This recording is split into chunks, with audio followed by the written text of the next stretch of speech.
Hello guys, welcome back to the channel learn CA with universe. இந்த வீடியோவில் என்ன பார்க்க போகிறோம் அப்படின்னா ஆடிட்டிங் அண்ட் எத்திக்ஸ். ஸோ அந்த பேப்பரில் சாப்டர் 6 இருக்கும் இல்லையா, ஸோ ஆடிட் டாக்குமெண்டேஷன் அப்படின்னு சொல்லி ஸோ அந்த சாப்டர் தான் இப்போ பார்க்க போகிறோம். ஓகே காய்ஸ், ஸோ நான் இது எஸ்எம் வீடியோஸும் நான் சைமல்டேனியஸாக போடுறனால இப்போது ஜஸ்ட்டு நான் ஈஸி சாப்டர்ஸ் தான் போட்டுட்ருக்கேன். ஃபஸ்ட் லெசன், 6th லெசன் இது எல்லாமே கொஞ்சம் கம்மி கண்டென்ட் இருக்கனால நான் அப்படியே போட்டுட்ருக்கேன். ஓகேவா?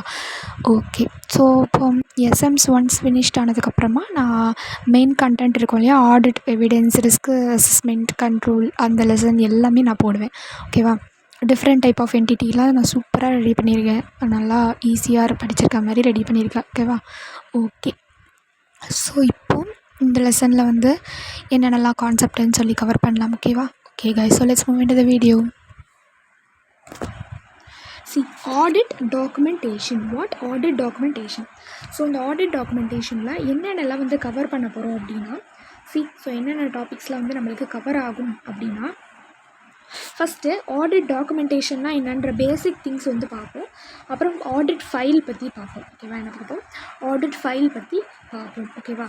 ஓகே, ஸோ ஃபைனலாக என்ன ஆகும் அப்படின்னா, இந்த மாதிரி என்னென்ன வந்து ப்ரொஃபஷ்னல் ஜட்ஜ்மெண்ட் ரிலேட்டடான டெசிஷன்ஸ் இது எல்லாமே வந்து நம்ம பார்ப்போம். ஓகே, இந்த மாதிரி டெசிஷன்ஸ் எடுக்கிறது, அண்ட் தென் வந்து இந்த மாதிரி ஆடிட் டாக்குமெண்டேஷன் சம்மரி பண்ணுற அந்த மெமரண்டம், அதுக்கப்புறம் ஆடிட் டாக்குமெண்டேஷன் ஓனர்ஷிப் கடைசியில் யாருக்கு போகும், இந்த மாதிரியான 5 டாபிக்ஸ் இருக்குது. பட் மெயினான டாபிக்ஸ் பார்த்தோன்னா இந்த ஆடிட் டாக்குமெண்டேஷன், ஆடிட் ஃபைல் தான். ஸோ இது எல்லாமே ஜஸ்ட் 3 லைன்ஸில் நம்மளுக்கு முடிஞ்சிடும். ஓகே, ஸோ ஃபர்ஸ்ட்டு ஆடிட் டாக்குமெண்டேஷன்னு பார்க்குறதுக்கு முன்னாடி இதில் கவர் ஆகக்கூடிய விஷயம் என்ன, அது நம்மளுக்கு ஸ்டாண்டர்ட்ஸ் ஆன் ஆடிட்டிங்கில் என்ன கொடுத்துருக்காங்க, SA 230. இதுக்கு முன்னாடி பார்த்த லெசன் என்னது, ஃபர்ஸ்ட் லெசனில். ஸோ ஃபர்ஸ்ட் லெசன் வந்து இன்ட்ரொடக்ஷன் பார்ட், அதாவது நேச்சர், ஸ்கோப் அண்ட் அப்ஜெக்டிவ். அது மாதிரி SA 200 வந்து பார்த்தோம். ஓகேவா? கரெக்டாக objectives of an independent auditor. அதே மாதிரி இங்கே என்ன அப்படின்னா ஒரு ஆடிட் டாக்குமெண்டேஷன் பற்றி சொல்கிறாங்க. இந்த ஆடிட் டாக்குமெண்டேஷன் யாருடைய ரெஸ்பான்சிபிலிட்டி? ஆடிட்டருடைய ரெஸ்பான்சிபிலிட்டி. ஸோ அதை ப்ரிப்பேர் பண்ண வேண்டியது. ஓகேவா? எந்த ஒரு ஃபினான்ஷியல் ஸ்டேட்மெண்ட்டாக இருந்தாலும் ஆடிட் பண்ணி அது டாக்குமெண்ட் பண்ண வேண்டிய ரெஸ்பான்சிபிலிட்டி ஆடிட்டரோடது. அதுக்கான ஆடிட் டாக்குமெண்டேஷனுக்கான ஸ்டாண்டர்ட் தான் இது SA 230. Okay, so first audit டாக்குமெண்டேஷனுடைய டெஃபனிஷன் பார்ப்போம். அண்ட் தென் அதோடைய objectives, nature, purpose, form, content, extents, and then examples, timely preparation, இது எல்லாமே வந்து பார்ப்போம். ஓகேவா? அதுக்கப்புறம் ஆடிட் ஃபைலுடைய டெஃபனிஷன், அண்ட் தென் அதை எப்படி அசம்பிள் பண்ணுவாங்க அப்படிங்கிறதெல்லாம் பார்ப்போம். ஓகேவா? ஸோ ஃபைனலாக எல்லாமே கவரும். ஸோ இந்த பேஜில் இருக்கிறது தான் என்ன, overview of this chapter. Okay guys, so let's go into the chapter. So first audit documentation refers to அது அப்படி அந்த ஆடிட் டாக்குமெண்டேஷன் அப்படிங்கிறது ஒரு ஆடிட் ப்ரொசீஜர் பெர்ஃபார்ம் பண்ணப்பட்ட ஒரு record of audit procedure performed with இதோட ரெலவெண்ட் ஆடிட் எவிடன்ஸ் கொடுத்ததோட அது மட்டும் இல்லாமல் அதுக்கான கன்க்ளூஷன் ஆடிட்டர் ரீச் ஆனதும். ஓகே, என்னென்ன 3 விஷயம் ஆடிட் டாக்குமெண்டேஷனில் அதாவது கன்க்ளூட் பண்ணுறாங்க, என்னென்ன விஷயம், என்னென்ன ஆடிட் ப்ரொசீஜர் பண்ணி பெர்ஃபார்ம் பண்ணியிருக்காங்க, என்னென்ன ஆடிட் எவிடன்ஸ் கிடச்சிது, அதை வச்சு என்னென்ன கன்க்ளூஷன் டிரைவ் பண்ணாங்க. 3 விஷயமும் கலந்து தான் இந்த ஆடிட் டாக்குமெண்டேஷன். ஸோ இந்த ஆடிட் டாக்குமெண்டேஷன் எப்படி வந்து கொடுப்பாங்க, also termed as working papers and work papers. Also நோனஸ்க்கு வந்து நம்ம இன்னொரு வேர்டு படிச்சிருக்கோம் இல்லையா, ஸ்ட்ராட்டஜிக் மேனேஜ்மெண்ட்டில் அக்கின் டு அப்படின்னு படிச்சிருக்கோம். கரெக்டாக? ஸோ அப்படின்னாலும் ஆல்சோ நோனஸ் தான். ஓகேவா? ஓகே, ஸோ அது மாதிரி வேர்ட்ஸ் எல்லாமும் நீங்கள் இதில் டேர்ம்ஸில் வந்து யூஸ் பண்ணுங்க. Okay, so that it will be look professional paper. Okay, so audit documentation அப்படிங்கிறது also known as working paper or work paper. Okay, next thing வந்து objectives of auditor. What objectives of auditor? எதில்? Audit டாக்குமெண்டேஷனில். So நம்மளுக்கு இங்கே என்னென்ன objectives இருக்குன்னு பார்க்கலாம். So first thing, நம்ம ஆடிட் டாக்குமெண்டேஷன் ப்ரிப்பேர் பண்ணுறப்போ அந்த ஆடிட் டாக்குமெண்டேஷன் என்னென்ன ப்ரொவைட் பண்ணும் அப்படின்னு பார்த்தோம்னா, சஃபிஷியன்ட் அப்ராப்ரியேட் ரெக்கார்ட். சஃபிஷியன்ட்னா நம்மளுக்கு தெரியும் குவான்டிட்டி குறிக்கிறது, அப்ராப்ரியேட்டாக நம்மளுக்கு தெரியும் குவாலிட்டி வந்து குறிக்கிறது. ஸோ சஃபிஷியன்ட் அண்ட் அப்ராப்ரியேட் ரெக்கார்டை வந்து நம்மளுக்கு ப்ரொவைட் பண்ணுது. ஒரு ஆடிட் டாக்குமெண்டேஷன் கொடுக்கறது மூலமாக என்ன வந்து நம்மளுக்கு ப்ரொவைட் ஆகுது, ஒரு ஆடிட் டாக்குமெண்டேஷன் கொடுக்கறது மூலமாக சஃபிஷியன்ட் அப்ராப்ரியேட் ரெக்கார்டு வந்து நம்மளுக்கு அந்த இடத்துல ப்ரொவைட் ஆகுது. அது ஒரு எவிடன்ஸாக விளங்குது. ஒரு ஆடிட் வந்து standards on auditing, applicable financial reporting framework, regulatory framework, இது எல்லாத்தையும் பேஸ் பண்ணி எழுதப்படுற ஒரு பிளான் அண்ட் பெர்ஃபார்ம் பண்ணப்படுற ஒரு ஆடிட்டுக்கு எவிடன்ஸாக விளங்குது. என்னது? இந்த audit documentation. Okay, so next nature of audit documentation. Audit டாக்குமெண்டேஷனோட நேச்சர் என்ன? ஒரு ஆடிட்டரு அவருடைய குறிக்கோள் ஓவரால் அப்ஜெக்டிவ் என்னவோ அதை அச்சீவ் பண்ணுறது. என்ன அச்சீவ் பண்ணுறாரு? கன்க்ளூஷன் டிரைவ் பண்ணுறது, அவ்வளோதான். Conclusion about the achievement of overall objective of the auditor. SA 200 achieve பண்ணிட்டேன் அப்படின்னு சொல்கிறதுக்கான கன்க்ளூஷனாக தான் என்ன இருக்குது? இந்த ஆடிட் டாக்குமெண்டேஷன் இருக்குது. ஓகே, ஸோ அது மட்டுமா அந்த ஆடிட் டாக்குமெண்டேஷனோட நேச்சர்? இல்லை, இன்னும் ஒன்று இருக்குது. என்னென்னா, அவங்க பண்ணுற ஒரு ஆடிட்டும், அவங்க பிளான் பண்ணி பெர்ஃபார்ம் பண்ணுற ஒரு ஆடிட்டும் standards on auditing and applicable and legal regulatory framework படி இருக்குது அப்படின்னு சொல்கிறாங்க. ஓகே, ஸோ இதான் என்னது அப்படின்னா nature of the audit document. So next purpose of the audit document. என்ன பர்பஸ்னால ஆடிட் டாக்குமெண்டேஷன் பண்ணணும்? என்ன பர்பஸ்னால ஆடிட் டாக்குமெண்டேஷன் பண்ணணும்? So first thing, engagement team அப்படின்னா ஆடிட்டர் இருக்காங்க அப்படின்னா அந்த ஆடிட்டர் கூட 2 பேர் போவாங்க, ஆர்டிக்கல் அசிஸ்டன்ட்ஸ். ஸோ அவங்க எல்லாருமே சேர்ந்தது தான் என்னதுன்னா அந்த என்கேஜ்மெண்ட் டீம் அப்படின்னு சொல்கிறாங்க. ஓகேவா? ஸோ என்கேஜ்மெண்ட் டீம் அசிஸ்டன்ஸ் பண்ணுறதுக்கு இந்த ஆடிட் டாக்குமெண்டேஷன் இப்போ ஒர்க் அவுட் ஆகுது. எப்படின்னா, ஸோ அது எப்படிலாம் வந்து பிளான் பண்ணணும், பெர்ஃபார்ம் பண்ணணும்னு சொல்லிடுது. ஸோ எப்படி வந்து நீங்கள் ஆடிட்டில் சூப்பர்வைஸ் பண்ணணுன்ற டேரக்ஷன் வந்து அது காட்டுது. அது மட்டும் இல்லாமல் so accountable for the works. So எந்த ஒர்க்கில் இதெல்லாம் சப்போர்ட் பண்ண முடியுமோ அந்த மாதிரிலாம் சப்போர்ட் பண்ணுது என்கேஜ்மெண்ட் டீமுக்கு.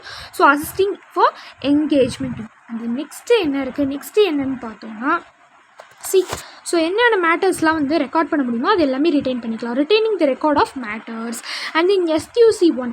So standards and quality control 1 இருக்கும் இல்லையா? ஸோ அதே வந்து நம்மளுக்கு என்ன பண்ணி கொடுக்குதுன்னா, ஸோ ரிவ்யூ பண்ணி இன்ஸ்பெக்ஷன்ஸ் பண்ணி கொடுக்குது இந்த ஆடிட் டாக்குமெண்டேஷன் பண்ணுறது மூலமாக. ஓகே, நெக்ஸ்ட் திங், இந்த மாதிரி எக்ஸ்டர்னல் இன்ஸ்பெக்ஷன்ஸ்லாம் வந்து காண்டாக்ட் பண்ணுறாங்க அப்படின்னா அது வந்து applicable financial reporting framework other ரெக்குவயர்மெண்ட்ஸ்லாம் கரெக்டாக கம்ப்ளை ஆகுதா அப்படிங்கிறதும் நம்ம இந்த ஆடிட் டாக்குமெண்டேஷனில் சொல்ல வரோம். ஸோ இந்த மாதிரியான பர்பஸ்னால என்ன பண்ணுறாங்க? இந்த ஆடிட் டாக்குமெண்டேஷன் ப்ரிப்பேர் பண்ணுறாங்க. So next, form, content and extent of audit documentation. Form, content and extent of audit documentation. இதில் வந்து என்ன சொல்ல வராங்க?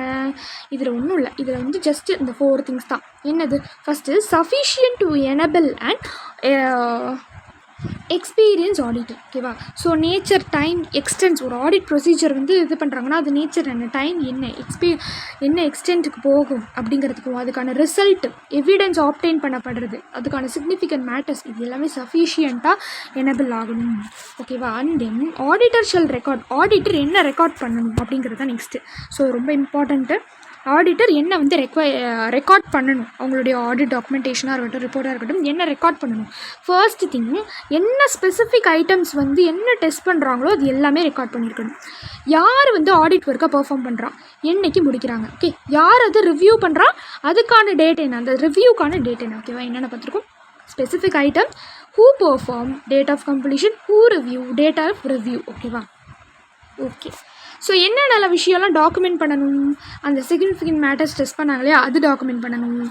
யாரோட எப்போ அந்த டிஸ்கஷன் நடந்தது அப்படிங்கிறதையும் டாக்குமெண்ட் பண்ணணும். ஸோ நெக்ஸ்ட் திங், இப்போ அந்த மாதிரி ஆடிட்டர் வந்து ஏதாவது இன்கன்சிஸ்டன்ஸாக வந்து ஃபீல் பண்ணுறாரு, அன்கம்ஃபர்டபுளாக அவங்க ஃபைனல் கன்க்ளூஷனை கொடுக்கறதுக்கு அன்கம்ஃபர்டபுளாக ஃபீல் பண்ணுறாரு அப்படின்னா அந்த ஆடிட்டர் வந்து டாக்குமெண்ட் பண்ணலாம். என்னென்னு, எனக்கு இந்த மாதிரி வந்து இன்கன்சிஸ்டன்சி இருக்குது அப்படின்னு சொல்லி என்ன பண்ணணும்? அந்த ஆடிட்டர் வந்து டாக்குமெண்ட் பண்ணணும். ஓகேவா? Next, see guys, in this next factors. Okay, next factors என்னென்ன காரணிகள் அப்படின்னு சொல்லுவாங்க. ஓகேவா? ஸோ என்னென்ன ஃபேக்டர்ஸ்லாம் இருக்குது அப்படின்னு பார்த்தோம்னா, size and complexity of the entity, அதுக்கப்புறம் ஆடிட் ப்ரொசீஜரோடைய nature, okay, and then risk of material misstatement, அப்புறம் ஆடிட் எவிடன்ஸாக இருக்குது, அது ஒரு காரணமாக இருக்குது. ஸோ அதுக்கப்புறம் வந்து இந்த மாதிரி எக்ஸப்ஷன்ஸ்க்கெல்லாம் நேச்சர், டைம் அண்ட் எக்ஸ்டென்ஸாக இருக்குது. அது மட்டும் இல்லாமல் இது ஒரு ஆடிட் மெத்தடாலஜி அண்ட் டூல்ஸாக வந்து இது யூஸ் பண்ணிக்கிறாங்க. ஓகேவா? ஸோ இதெல்லாம் என்னென்னா இதோடைய ஃபேக்டர்ஸாக வந்து இருக்குது. Okay, so next, examples of audit documentation. What examples of audit documentation? என்னென்ன எக்ஸாம்பிள்ஸ்? ஒரு ஆடிட் டாக்குமெண்டேஷன் அப்படிங்கிறப்போ அது பேப்பர்லேயும் ரெக்கார்ட் பண்ணலாம், எலக்ட்ரானிக்கலாகவும் ரெக்கார்ட் பண்ணலாம், அதர் மீடியாலேயும் ரெக்கார்ட் பண்ணலாம். ஸோ இந்த paper mode, electronic mode, other media mode, so எந்த மோடில் வேணாலும் நம்ம ஆடிட் டாக்குமெண்டேஷன் என்ன பண்ணலாம்? ரெக்கார்ட் பண்ணலாம். ஸோ என்னென்னலாம் வந்து ஆடிட் டாக்குமெண்டேஷனில் வரும்னு பார்க்கலாம். ஸோ ஆடிட் ப்ரோக்ராம் வரும், அனலைஸ் பண்ணுறது வரும், இஷ்யூஸ் மெமரண்டா அப்படின்ற டாக்குமெண்ட் வரும், சம்மரை பண்ணுறது, அதாவது சிக்னிஃபிகண்ட் மேட்டர்ஸ் எல்லாமே சம்மரைஸ் பண்ணுறது அது வரும், letter of confirmation represent. So letter of இந்த மாதிரி கன்ஃபார்ம் பண்ணி ரெப்ரசன்ட் பண்ணுவாங்களே, ஸோ இந்த லெட்டர்ஸில் வந்து கன்ஃபார்ம் ஆகி வந்திருக்கும், ஸோ அது வரும். செக்லிஸ்ட்டுக்கும் ஒரு ஆடிட் டாக்குமெண்டேஷனில் வரும். ஓகேவா? Correspondent concerning. ஓகே, ஸோ ஒரு விஷயம் கரஸ்பாண்டன்ட் மூலமாக கன்சர்ன் பண்ணுவாங்க இல்லையா? ஸோ அந்த மாதிரி கன்சர்ன் பண்ணுற அந்த மாதிரியான ஃபைல்ஸும் வந்து என்ன ஆகும்னா ஆடிட் டாக்குமெண்டேஷனில் கவர் ஆகும். அண்ட் தென் இந்த மாதிரி இமெயிலில் வர சிக்னிஃபிகண்ட் மேட்டர்ஸ் கூட கவர் ஆகும். ஸோ இது எல்லாமே என்னென்னா எக்ஸாம்பிள்ஸ் ஆஃப் ஆடிட் டாக்குமெண்டேஷன் தான். பட் நாட் இன்க்ளூட்ஸ் இந்த ஆடிட் டாக்குமெண்டேஷன் சில விஷயம் இருக்குது. இதுதான் ரொம்ப இம்பார்ட்டண்ட். எக்ஸாம் பாயிண்ட் ஆஃப் வியூவில் ரொம்ப ரொம்ப இம்பார்ட்டன்ட். மெயின் எக்ஸாமில் கேட்டிருக்காங்க. Superseded draft of working paper. Working பேப்பர்னால் என்னென்னு பார்த்தோம். ஒர்க்கிங் டு த ஆடிட் டாக்குமெண்டேஷனோட அனதர் நேம் தான் இது ஒர்க்கிங் பேப்பர். ஸோ இந்த மாதிரி ஒர்க்கிங் பேப்பராக இருக்கட்டும், ஃபினான்ஷியல் ஸ்டேட்மெண்ட்டாக இருக்கட்டும், சூப்பர்சீடட் டிராஃப்ட்னா இதுக்கு முன்னாடி உள்ளதை எடுத்து திரும்ப வச்சிருக்கிறது, அவ்வளோதான். ஓகேவா? இதுக்கு முன்னாடி யூஸ் பண்ணதே என்ன பண்ணியிருப்பாங்க, திரும்ப வச்சுருப்பாங்க. அந்த மாதிரி சூப்பர்சீடட் டிராஃப்ட்டு ஆடிட் டாக்குமெண்டேஷனில் வராது. நோட்ஸ், அதாவது இந்த மாதிரி இன்கம்ப்ளீட்டாக இருக்கிறதும் ஆடிட் டாக்குமெண்டேஷனில் வராது. ப்ரிலிமினரி திங்கிங் அதுவும் வந்து ஆடிட் டாக்குமெண்டேஷனில் வராது. ஸோ இந்த மாதிரி ப்ரீவியஸ் காப்பீஸ், இதுக்கு முன்னாடி இருந்த டாக்குமெண்ட், இந்த மாதிரி எரராக இருக்கிறது, இது எதுவுமே வராது. அதுமாரி டூப்ளிகேட் டாக்குமெண்ட்ஸ், இது எதுவுமே வராது. ஸோ இது எதுவுமே என்னது, வரவே வராது, ஆடிட் டாக்குமெண்டேஷனுக்குள்ளே வராது. Next thing, timely preparation of audit documentation. What timely preparation of audit documentation, இது என்னது அப்படின்னு பார்த்தோம்னா, ஸோ இந்த மாதிரி ஒரு ஆடிட் டாக்குமெண்டேஷனை நம்ம கரெக்டாக ப்ரிப்பேர் பண்ணணும்.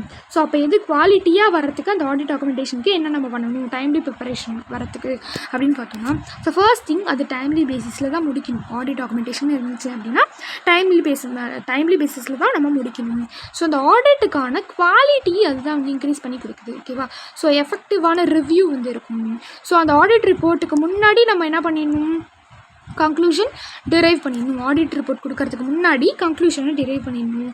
ஸோ இப்போது ஆடிட் ரிப்போர்ட் வந்ததுக்கப்புறம் நம்ம கொடுத்தோம்னா அதோடைய அக்யூரசி லெவல் நம்மளுக்கு கம்மியாக தான் இருக்கும், லெஸ் அக்யூரேட்டாக தான் வந்துருக்கும். ஓகேவா? ஓகே, நெக்ஸ்ட் என்னதுன்னா audit file. What audit file?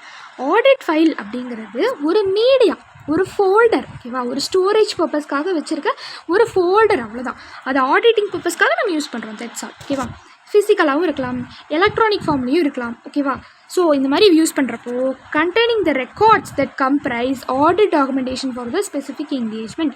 ஒரு ஸ்பெசிஃபிக் என்கேஜ்மெண்ட்காக வச்சுருக்க ஆடிட் டாக்குமெண்டேஷன் அந்த ரெக்கார்ட்ஸை கண்டெயின் பண்ணி அது இருக்கப்போ ஃபிசிக்கல் ஃபார்ம்லேயோ எலக்ட்ரானிக் ஃபார்ம்லேயோ ஒரு ஸ்டோரேஜ் பர்பஸில் நம்ம வைக்கிறது தான் இந்த ஆடிட் ஃபைல் அப்படின்னு சொல்கிறாங்க. இது எப்படி நம்ம அசெம்பிள் பண்ணுவோம், ஆடிட் ஃபைலுக்குள்ளே தான் ஆடிட் டாக்குமெண்டேஷனை வைக்கிறோம். ஓகேவா? இந்த மாதிரி ஆடிட்டர் அசெம்பிள் ஆடிட் டாக்குமெண்டேஷன் இன் ஆடிட் ஃபைல். ஓகேவா? ஓகே, அதை பண்ணி முடிச்சுட்டு அண்ட் கம்ப்ளீட் த அட்மினிஸ்ட்ரேட்டிவ், அதாவது அவங்க பண்ணி ஆடிட் ஃபைலில் அடிக்கிட்டு என்ன பண்ணுறாங்க, அவங்களுடைய அட்மினிஸ்ட்ரேட்டிவ் ப்ராசஸை கம்ப்ளீட் பண்ணிக்கிறாங்க. ஸோ இதுக்கு டைம்லி பேஸ், அதாவது என்னென்னா ஆடிட் ரிப்போர்ட் பண்ணி முடிச்சதுக்கு after the date of audited reports. Okay, so பண்ணி முடிச்சதுக்கப்புறம் அசெம்பிள் பண்ணிக்கலாம் ஆடிட் ஃபைல்னு சொல்லி போட்டிருக்காங்க. ஓகேவா? So okay, so next quality control 1. So இதில் பார்த்துக்கோங்க இல்லையா, so quality control, standards on quality control 1 ஒன்றும் இல்லை, அவங்க வந்து பாலிசி அண்ட் ப்ரொசீஜரை எஸ்டாப்ளிஷ் பண்ணுறாங்க. ஸோ எந்த அளவுக்கு வந்து ஆடிட் அண்ட் ரிவ்யூ வந்து போகணும் அப்படிங்கிறதுக்காகவும், ஸோ எந்த அளவுக்கு அந்த ஆடிட் ஃபைல் டைம்லியாக ப்ரிப்பேர் ஆகணும் அப்படிங்கிறதுக்காகவும். ஓகேவா? ஸோ அதுக்கான டைம் லிமிட் என்னன்னு பார்த்தோம்னா, ஸோ டைம் லிமிட் 60 டேஸ்க்கு மேலே போகவே கூடாது. 60 டேஸ்க்கு மேலே போகக்கூடாது.